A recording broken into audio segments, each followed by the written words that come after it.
आइए सुनते हैं एक छोटी सी कहानी। दो मित्र थे।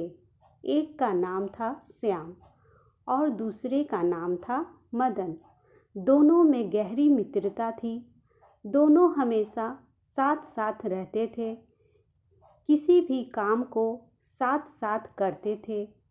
श्याम और मदन एक दिन घूमने निकले। घूमते घूमते वह किसी जंगल में पहुंच गए और दोनों बहुत थक चुके थे। श्याम और मदन एक पेड़ के नीचे बैठ गए। श्याम को नींद आ गई, लेकिन मदन जागता रहा। उसी पेड़ पर एक तोता और मैना बैठे थे। मैना ने कहा, कुछ बात बताओ, अपने बारे में या किसी और के बारे में। तो तोता बोलता है, ठीक है, मैं इस पेड़ के नीचे विश्राम करते हुए दोस्तों के बारे में बताता हूँ। तोता बोलता है, ये दोनों बहुत ही पक्के दोस्त हैं, लेकिन जो लड़का सो रहा है उसके जीवन में मुसीबत आने वाली है, क्योंकि कुछ दिनों में इसकी शादी होने वाली है। मैना बोलती है, शादी में कैसी मुसीबत? तो तोता बोलता है, जिस दिन इसकी शादी होगी उस दिन बाराती एक सूखी नदी पार करेगी। जैसे ही लड़के की पालकी नदी पार करेगी, उसमें पानी भर जाएगा और लड़का डूबकर मर जाएगा। अगर यह बात कोई सुन रहा है तो बाराती से पहले लड़के की पालकी को उस नदी से पार करा दो। लड़के की जान बच जाएगी। अगर वह इससे बच जाएगा तो दूसरी मुसीबत आएगी। लड़के और बाराती को जहाँ ठहराया जाएगा वहाँ शेर आ जाएगा और शेर लड़के को मार देगा। अगर कोई सुन रहा है तो लड़के को दूसरी जगह ठहराने से लड़के की जान बच जाएगी। अगर लड़का इससे भी बच जाएगा तो तीसरी मुसीबत आएगी। लड़के की पालकी को जब मंडप पर उतारा जाएगा तो लड़के पर पेड़ टूटकर गिर जाएगा और लड़के की मौत हो जाएगी। यदि कोई सुन रहा है तो लड़के की पालकी मंडप पर ना उतारकर दूसरी जगह उतारी जाए, जिससे उस लड़के की जान बच जाएगी। यदि वह फिर भी बच जाएगा तो चौथी मुसीबत आएगी।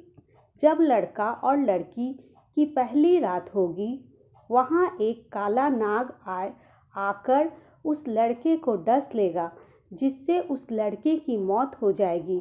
यदि कोई सुन रहा है तो वह कमरे में चुपचाप उस नाग को मार दे। यदि लड़का बच गया तो पांचवी मुसीबत आएगी। दूसरी रात को नागिन आएगी और उस लड़के को काट लेगी, जिससे लड़का मर जाएगा।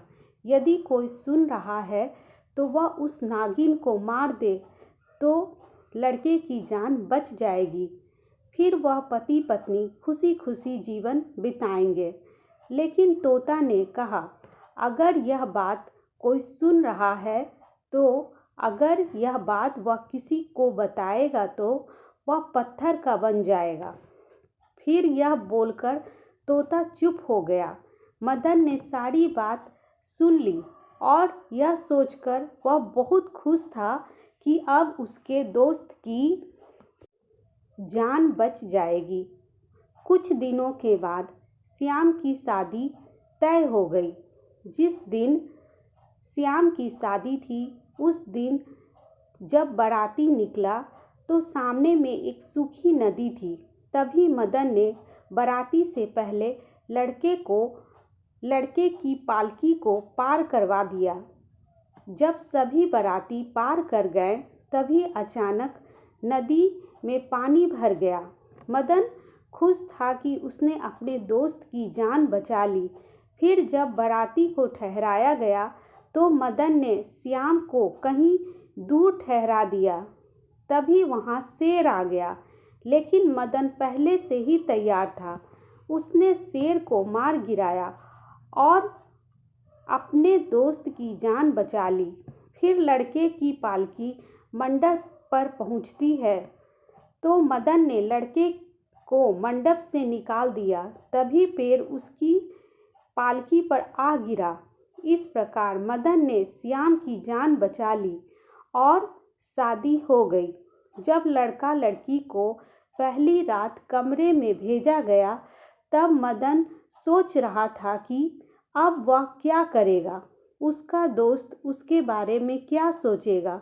लेकिन मदन चुपके से कमरे में जाकर छुप गया। जब लड़का लड़की सो गए तभी नाग आ गया। फिर मदन ने नाग को मार गिराया। जब दूसरी रात आई तो मदन फिर जाकर कमरे में छुप गया।